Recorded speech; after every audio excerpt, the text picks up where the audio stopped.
बोले बहुत सारी हो गई ना। मैं क्या नहीं, असंख्य गाय। क्या असंख्य नहीं, उसकी संख्या है, झूठ हो जाएगा। बोले बापूजी यहाँ कोई झूठ नहीं बोलता। मैं क्या इससे बड़ा झूठ हो भी नहीं सकता। कोर्ट में कोई झूठ नहीं बोलता है, इससे बड़ा कोई झूठ भी नहीं हो सकता। जयराम जी बोलना पड़ेगा, आकी वर्दी वाले हंस रहे हैं।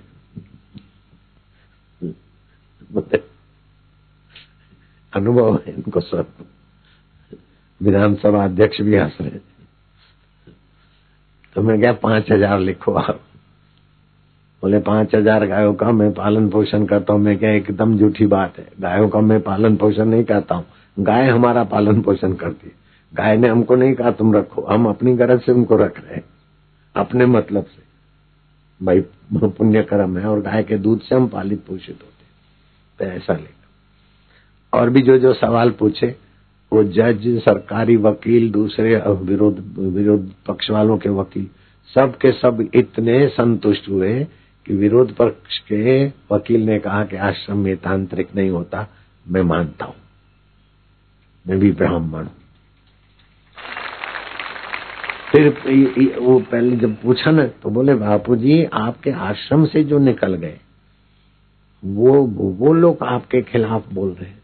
मैं क्या 40 साल से आश्रम चल रहा है, करोड़ों लोगों के संपर्क में आश्रम, उसमें 15-20 गद्दार निकले 40 साल में, तो संख्या कितनी कम है। पार्टी से निकल जाते, वो पार्टी की गिला करते हैं, निंदा करते हैं। और वो जब निकल गए उस समय उन्होंने नहीं कहा, जब पैसा देने वाले मिले तब पैसा लो और आश्रम के खिलाफ थोड़ा बोल दिया। और वो 40 साल में 15-20 गद्दार निकले तो संख्या कितनी हुई आप बताओ। करोड़ों आदमियों में 15-20 गद्दार निकले तो क्या क्या ख्याल है आपका, आश्रम की कितनी ऊंची इमेज है। 40 साल में 15-20 गद्दार निकले, और वो भी उन्होंने उस समय आश्रम के खिलाफ नहीं बोला है जब निकल गए थे। और जब ये कुप्रचार हुआ तब वो हथकंडे बन गए उनके, धर्मांतरण वालों के। सारे के सारे खुश हो गए। मेरी पढ़ाई 3री क्लास है बस, लेकिन मैंने वकील रोका अपने तरफ से, वकील मेरा बोले या ये करे। सारे के सारे सवाल जवाब हुए। 210 गवाह आरोप वाले थे।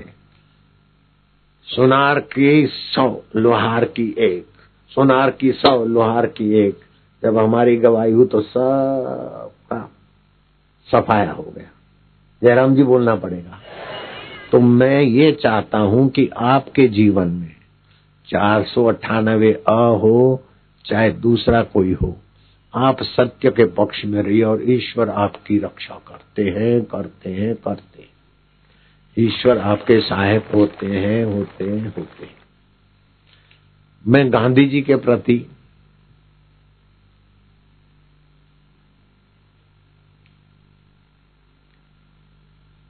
थोड़ा लगाव रखता हूं, उसका कारण उनकी सच्चाई। गांधी जी के लेखों से मैंने सुना पड़ा है कि मैं शेख मेहताब की दोस्ती से प्रभावित होकर वैश्या के द्वार तक पहुंच गया। LLB पढ़ते थे हम लोग, और जुआनी थी, यूरोपियन लाइफ थी। तो वैश्या के द्वार पहुंचा तो मुझे याद आया कि मैंने मेरी मां को वचन दिया है कि सुरा, मांस और सुंदरी, इन पाप कर्मों में मैं नहीं गिरूंगा। विदेश में ये आसानी से गिरने का रास्ता है, मैं नहीं गिरूंगा। वचन देकर आया था मेरे राम, अब मेरा वचन टूट रहा है, मैं तो गिर रहा हूं, तू चाहे तो बचा सकता है प्रभु राम राम। उस मेरे अंतर्यामी राम ने वैश्या के अंतर को ऐसा झकझोरा कि मेरे को देखकर वैश्या को ऐसा गुस्सा आया, मेरे पर मानो अंगारे बरसात हुई आंखों से। ऐसी तरह नॉनसेंस फूल आदि जैसा सुनाया कि मैं सिर पर पैर रख के वापस भाग के आया। भगवान ने मेरी रक्षा कर ली। लेकिन बात यहाँ खत्म नहीं होती।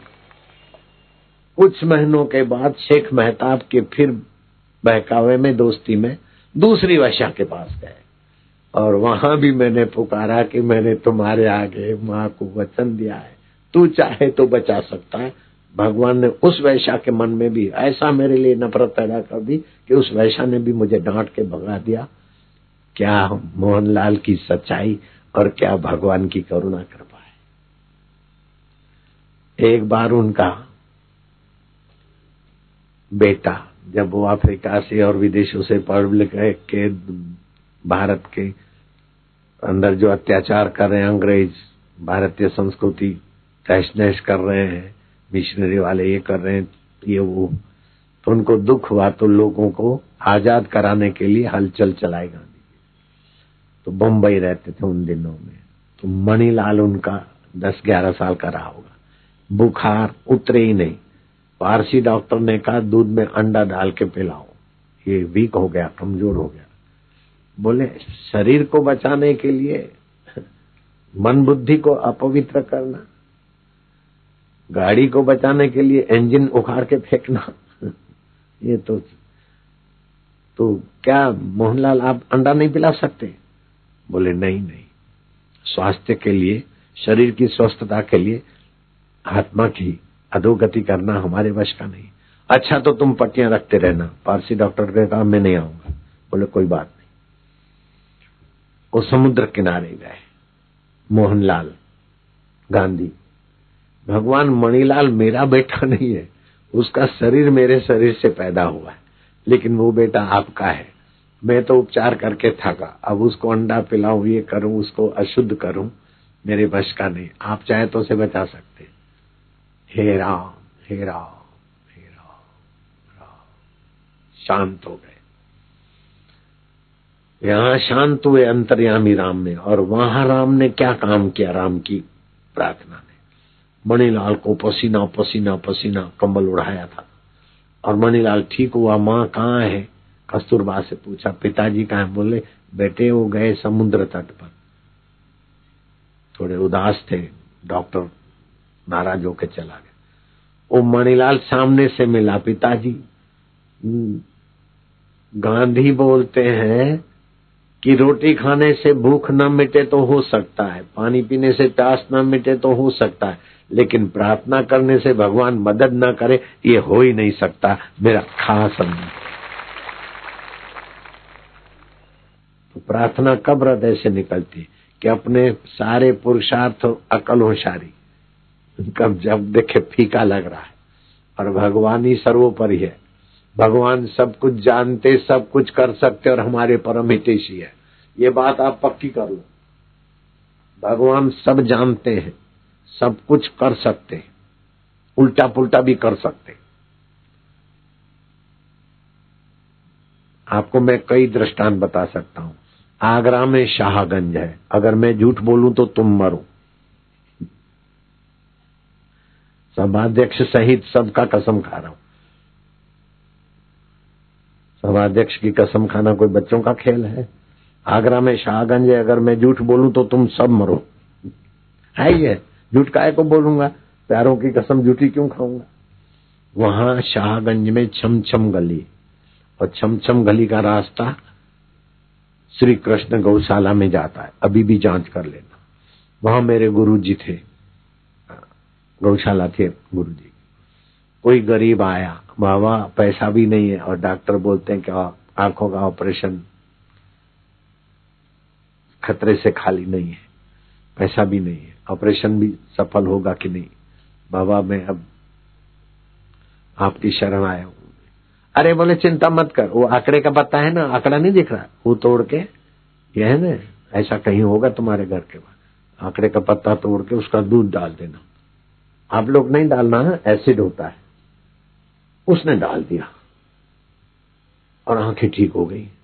गया दुकान से मिठाई लिया, जय साईं लीलाशाह, दुकान वालों को ही मिठाई देने लगा। बोले क्या बात? बोले देखता नहीं यार, आंखें ठीक हो गई, दिखता नहीं था ठीक से, ऐसा था, काला मोतिया था, फलाना। ये कौन सी दवा लगाई? बोले वो आंकड़े का पत्ता है ना, उसका दूध निकाल के आंख में डाल दिया और मैं ठीक हो गया। वो दुकान वाला उठा और उसने डाला तो अंधा हो गया। तो ईश्वर में रहकर जब लीलाशाह प्रभु ने बोला तो आंकड़े के दूध से आंख ठीक हो गई, तो अन्यथा ईश्वर ने किया कि नहीं किया? ईश्वर सब जानते और सब कुछ कर सकते। ईश्वर सब कुछ जानते, इसका मैं दृष्टांत देता हूं। सोचा मैं न कहीं जाऊंगा, यहीं बैठ के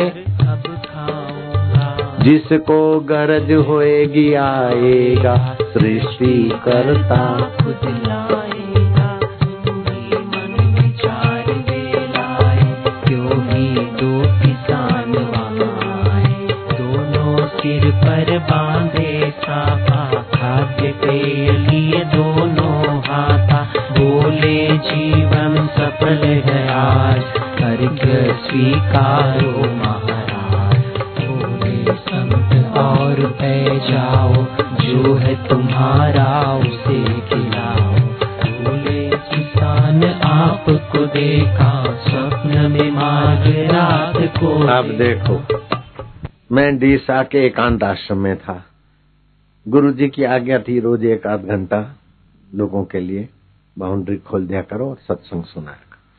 तो सत्संग में मैंने कहा कि तुमने देखा कि त्यागी का क्या लक्षण होता है? त्यागी संत को तुम जानते हो? किसी को देखा है? बोले नहीं। मैं क्या देखना है? बोले हाँ। तो मैंने ये कपड़े वपड़े सारे उतारे वहीं और कच्छा पहन के चल दिया। आज तक एक रात वहां नहीं रहा, वो आश्रम छोड़ दिया मैंने। ऐसी अवस्था में नर्मदा किनारे पहुंचा तो रात को तो वहां ध्यान भजन थोड़ा हुआ और सोए। सुबह लगी भूख सूरज उगने के बाद, अर्घ्य भर के देने के बाद। तो मैंने कहा कि हम जो मर्डर करते उनको भी सरकार खाने को देती है, तो हम तेरा भजन करते और हमारा खून क्षत्रिय खून है। ब्राह्मण होते तो मांग लेते, तो हम मांगने से सब कुछ आते थे। यहाँ मांगने नहीं जाऊंगा, जिसको गरज होएगी आएगा, सृष्टि करता खुद लाएगा। ऐसा हमारे मन में आ गया। जरा मोहब्बत थी ना, तो मोहब्बत जोर पकड़ती तो शरारत का रूप लेती है। तो भगवान जानते थे कि ये पट्टा सुबह नहाएगा, बैठेगा, इधर आएगा और ऐसा बोलेगा कि जिसको गरज होएगी आएगा, सृष्टि करता खुद लाएगा। तो 3 बजे पहले ही किसानों को सपने में मेरा चित्र दिखा दिया और मार्ग दिखा दिया। सब कुछ जानते कि नहीं जानते? मेरे मन में तो सुबह आया सूरज उगने के बाद, लेकिन वो मेरे मन के गहराई में जो बैठा है वो किसान को सपना देने में क्या देर करता है। तो भगवान सब कुछ कर सकते, सब जानते। अगर आप ना मानो तो भी है, मानो तो मजा आएगा। तो भगवान सब कुछ कर सकते हैं, सब कुछ जानते हैं और हमारे परम हितैषी है। ऐसा पक्का करो माया में हाथ जोड़ के प्रार्थना करता। भगवान सब कुछ जानते। कोई दोष आरोपण करते हैं तो भगवान जानते तुम निर्दोष हो, और कितने भी निर्दोष साबित हो और दोष किया हुआ है तो वो भी जानते। कोर्ट कचहरी ने निर्दोष साबित कर दिया, लेकिन मैंने केस खून किया हुआ अथवा मैंने अपराध किया होता तो मैं निर्दोष छूटने के बाद भी अंदर से अंतर्यामी की नालत का पात्र होता। क्या ख्याल है? और इतना कुप्रचार हुआ और हाई कोर्ट, सुप्रीम कोर्ट और लेबोरेटरी ने सच्चाई का पक्ष लेकर जजमेंट दी। तब भी मेरे हृदय में सत्य पक्ष में हूं तो शांति रहेगी, आनंद रहेगा। अगर झूठ पक्ष है तो कुछ न कुछ होगा। तो भगवान सब कुछ जानते, सब कुछ कर सकते और हमारे परम हितैषी। हमें दंड देकर भी हमारा भला चाहेंगे, हमारा अहित नहीं चाह सकते। प्रमोशन करके भी हमारा भला चाहते, प्रमोशन रुकवा के भी हमारा भला चाहते, दुश्मन देकर भी हमारा भला चाहते और मित्र देकर भी हमारा भला चाहते, बीमारी देकर भी हमारा भला चाहते और स्वास्थ्य देकर भी हमारा भला चाहते। जैसे माता पिता बच्चे का अमंगल नहीं चाहते, तो माता पिता का गुण कहां से आए? ये भगवान का गुण परंपरा से माता पिता में। और भगवान का एक नाम गुरु है।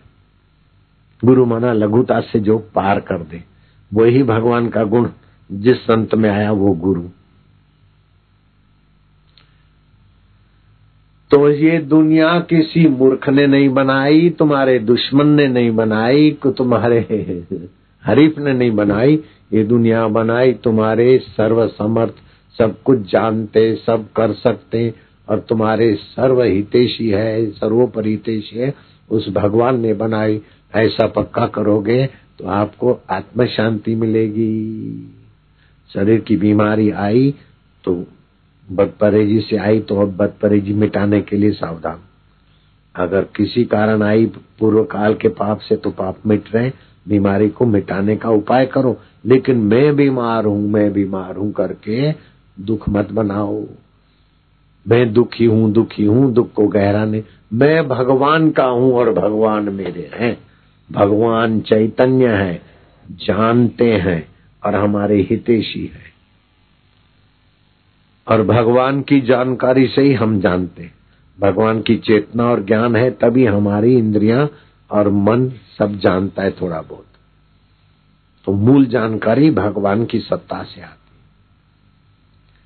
तो उस भगवान के नाम का आश्रय लेना। अभी बड़े प्रसिद्ध है एक संत, लेकिन उन्होंने मेरे से दीक्षा ली थी लाल किले में, कुमार स्वामी। तो उन्होंने संत सम्मेलन में आए तो बोला था कि बापूजी का एक मंत्र, अभी करोड़ों लोग हमारे से फायदा लेते हैं, बापूजी प्रशंसा कर रहे। तो भगवान सब जानते, सब कर सकते और हमारे हितैषी है, ये मानकर गुरु का मिला हुआ मंत्र आप जपो तो आपका संसारी बोझा तो यूं उतरता है जैसे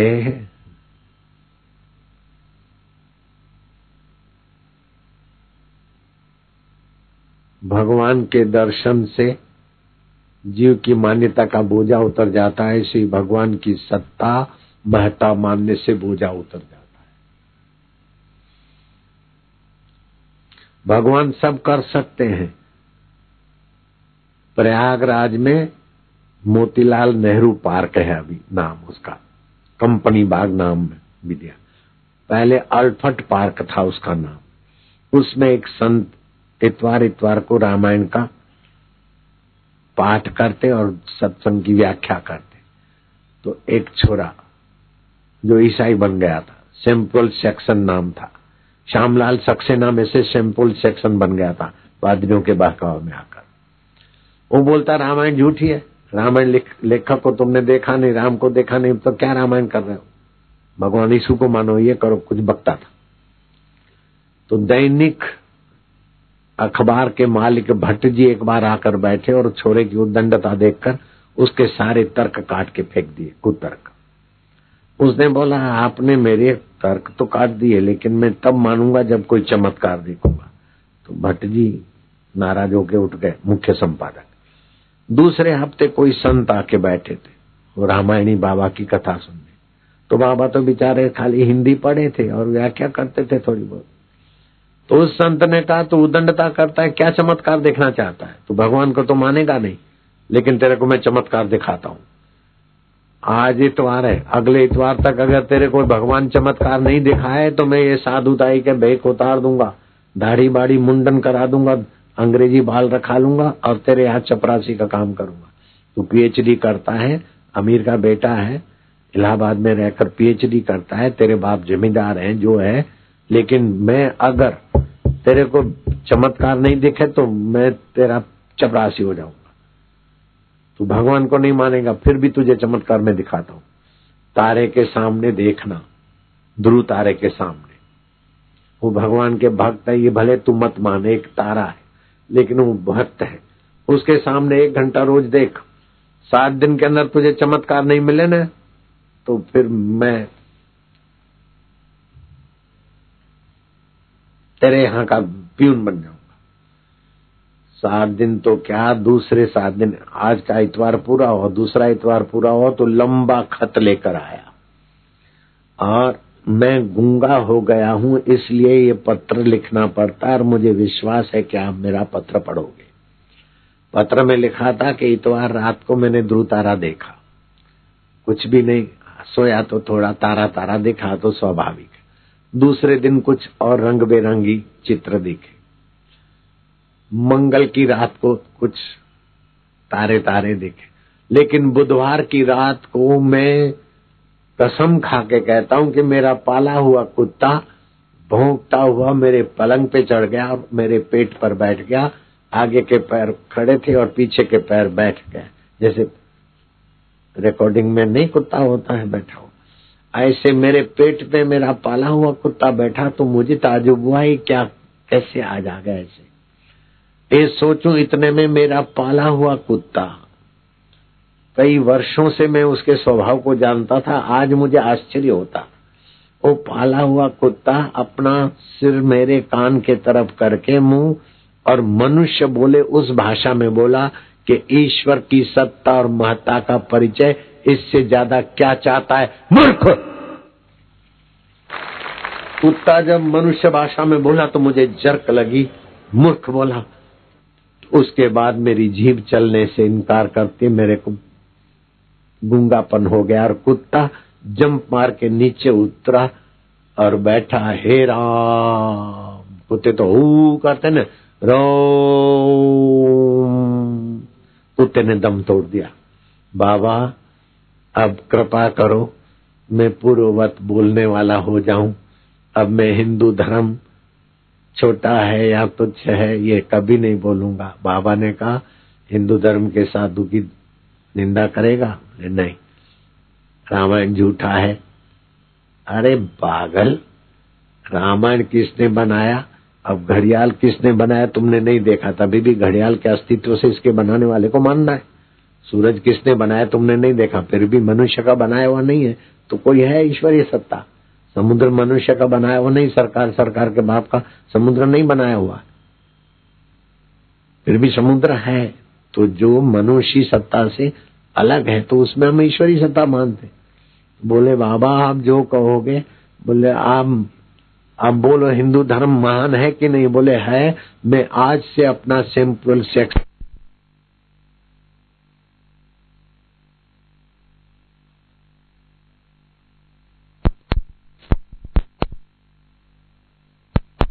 चिड़ी खाई है बेटे।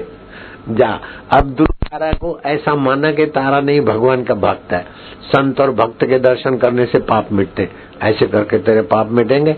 जीभ बोलने लग जाएगी। 8 दिन के पहले ही वो बोलने लग गया। ये खाली मैं आपको बात बताता हूँ ऐसा नहीं, गीता प्रेस गोरखपुर के एक ग्रंथ है ईश्वर की सत्ता और महत्ता, उसमें आया ये। उसके आधार पे मैंने थोड़ा सा बोला, उसमें विस्तार से है। तो ईश्वर की सत्ता भी है, महत्ता भी है, आप मानो तो फायदा मिलता है बहुत।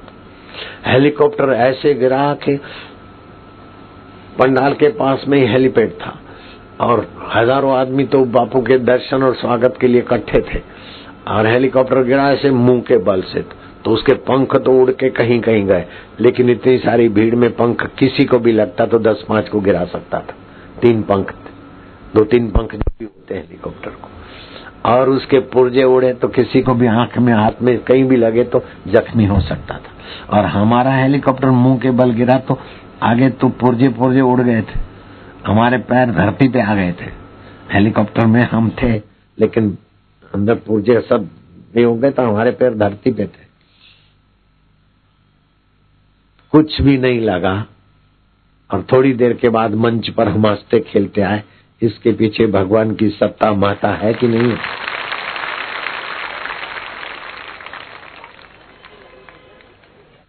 ये अभी ये पर्दे पे तुम देखना हेलीकॉप्टर का कैसे हादसा होता है और आपके राजनाथ सिंह कैसे बोलते। अध्यक्ष आकर थोड़ा उधर को बैठोगे तो दिखेगा ठीक से। इधर सामने इनको बिछा दो, आगे वहां से आप उठो, ये चादर आगे बिछा दो एकदम फ्रंट में, आगे आगे आगे उधर रेल की पटरियों के नजीक, बस थोड़ा सा इधर, थोड़ा सा और, बस 5 मिनट लगेंगे ना अभी। हाँ, और लोग भी देखेंगे। तो आप ये पक्का करो कि ईश्वर सब कुछ जानते हैं, पक्का होगा, सब कुछ कर सकते हैं और हमारे परम हितैषी है। इतना पक्का करने से आपका जो हित होगा वो आपके सभाध्यक्ष पद हो, चाहे प्राइम मिनिस्टर पद हो, चाहे इंद्र पद हो, उतना हित नहीं करेगा इंद्र पद जितना इतना